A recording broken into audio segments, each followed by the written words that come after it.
Welcome to The Explainer. Today, we're cracking open one of the most infamous and, frankly, most controversial political playbooks ever written, Machiavelli's The Prince.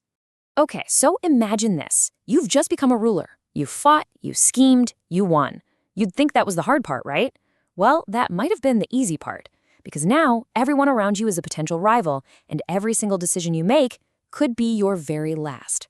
So, back in 1513, this guy, Nicolo Machiavelli, after being tortured and kicked out of his political job in Florence, poured everything he'd learned about the brutal, messy reality of politics into a short, sharp book, The Prince. And who does he dedicate it to? The new rulers of Florence, the Medici family.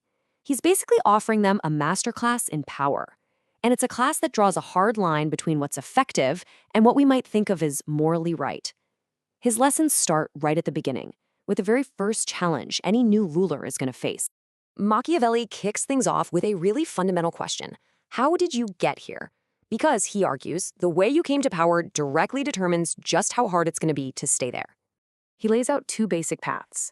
You can rise through pure fortune, luck, inheritance, someone else's help, or you can rise through your own ability, what he calls virtue. Relying on fortune alone, that's like building your house on sand. Sure, getting the power's easy, but holding on to it is incredibly difficult. And Machiavelli's poster child for this whole dilemma is the infamous Cesare Borgia. Now, he got his state because his dad happened to be the Pope. That's some serious fortune. But then he used ruthless, undeniable ability to try and lock it down. Borgia did everything right to turn that lucky break into a solid state. He was laying the foundations after he'd already moved in. But in the end, what he called an extraordinary and extreme malignity of fortune, basically a fatal illness at the absolute worst moment, brought him down. It's a pretty stark reminder. You can't control fortune, no matter how skilled you are. Okay, so let's say you do have some ability. What are the actual plays you should be running?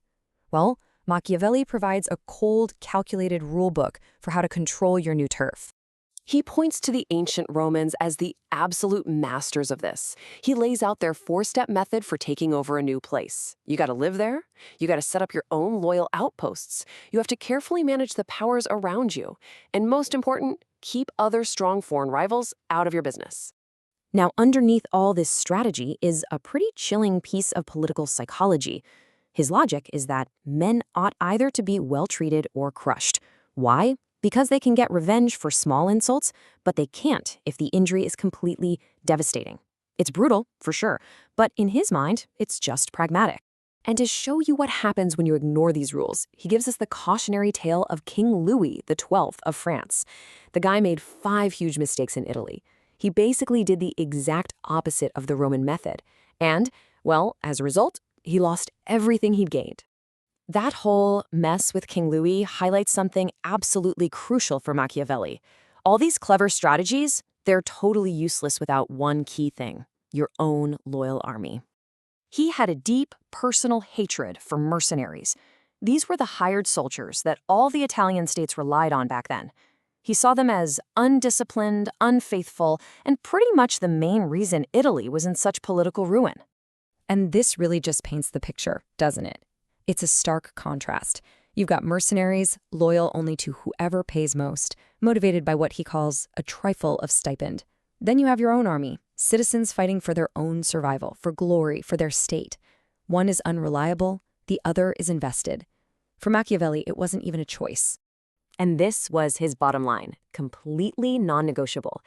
If you rely on other people's armies, you are always at the mercy of their fortune and their goodwill, not your own ability. To be truly in control, you have to command soldiers who are loyal to you and you alone. So what's the ultimate takeaway from this 500-year-old guide? It's this pretty radical idea that the world of power operates in its own separate universe, with a completely different set of rules. He argued that a ruler's highest duty is to preserve the state, and to do that, a prince must be willing to do whatever is necessary. This includes things like cruelty or deception, actions that we would consider wicked in a regular person. The goal isn't personal salvation, it's the security of the state. But what's so crucial here is that Machiavelli himself knew this wasn't glorious. He straight up says, such methods may gain empire, but not glory.